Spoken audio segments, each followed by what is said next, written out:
बिस्मिल्लाहिर्रहमानिर्रहीम। मेरा नाम बशारत अली है। मैं खलतार वली और हिरामोश का टूर गाइड हूँ। तो कल जो कि टूर थी पाकिस्तान की तरफ से ताहिर भाई, दोनों ताहिर नामी हैं, जो कि शाटोर में पहुँच के स्टे किया। आज जो कि हमारा 3 जीप्स हमने करवाई थी, तो लैंड स्लाइडिंग की वजह से जहाँ तक हमारा जीप का लास्ट एंडिंग पॉइंट हो गया, तो 3 जीपों के बाद फिर हमारे खच्चर आ गए, 7-8 खच्चर हैं। इनके ज़रिए हमने सामान ऊपर भिजवा देंगे खलतारो बाज़ार। आज खलतारो बाज़ार में हमारा स्टे होगा और अगला दिन जो है हमारा जो कि खाए मेडोस में हमारी कैंप पे होगी।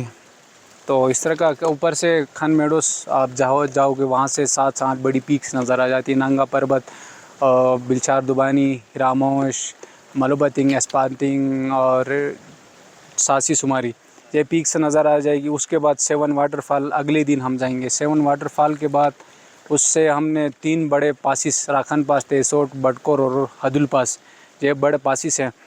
तो उनके बेस के में हमने स्टे करेंगे। फिर उस 27 को हमने सीधा हमने जहाँ जी पॉइंट पे पहुँचना है। Thank you so much. तो विशाल भी बताइएगा, हमारे मेहमानों के लिए ये जो ट्रैक है कुछ ज़्यादा टफ तो नहीं है? नहीं, इतना टफ नहीं है जो कि हिरामोश कुटवाल के लिए जाते हैं। वो तो 9-10 घंटे का ट्रैक है, ये 4 घंटे, 3-4-5 घंटे में हो जाएगा। आज की जो पहली हमारी हाइकिंग जो अभी शुरू हुई है, हम जीपों से उतरे, तो ये कितने घंटे की है हाइकिंग? जी 4 घंटे की हाइकिंग होगी। ये 4 घंटे जी एग्जैक्ट एज ए पहले दिन की 4 घंटे, फिर अगले दिन हमारी 3 घंटे 20-25 मिनट में हो जाएगा रोने बोट।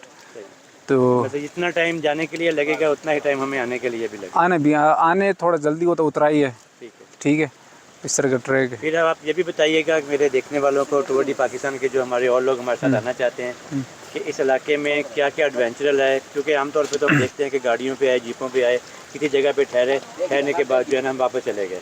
तो आप बताइए कि उन लोगों के लिए कि क्या क्या एडवेंचर है यहाँ पे। जहाँ के लिए हाइकिंग सबसे बड़ी बात, फिटनेस, अपना हेल्दी एक्टिविटीज़ है। आप जहाँ जाओ, खलतार वैली में जो अनडिस्कवर वैली है, इसके बाद आप जहाँ के फ्लोरा फाना, आपको जहाँ सारी चीज़ें मिल जाएगी। पहाड़ मिल जाएंगे, माउंटेन्स मिल जाएंगे, लेक मिल जाएगा और फॉरेस्ट मिल जाएंगे, ग्रीन लश ग्रीन पूरी की पूरी चीज़ें मिल जाएंगी आपको। जहाँ कुछ वैलीज में ऐसा है कि एक लेक ना होता है और फिर पहाड़ भी नहीं होते, जहाँ सारी चीज़ें, लेक है, फॉरेस्ट है, माइडोस हैं, डिफरेंट वाटरफॉल्स हैं, ये चीज़ें आपको देखने को मिल जाएंगी खलतार वैली में।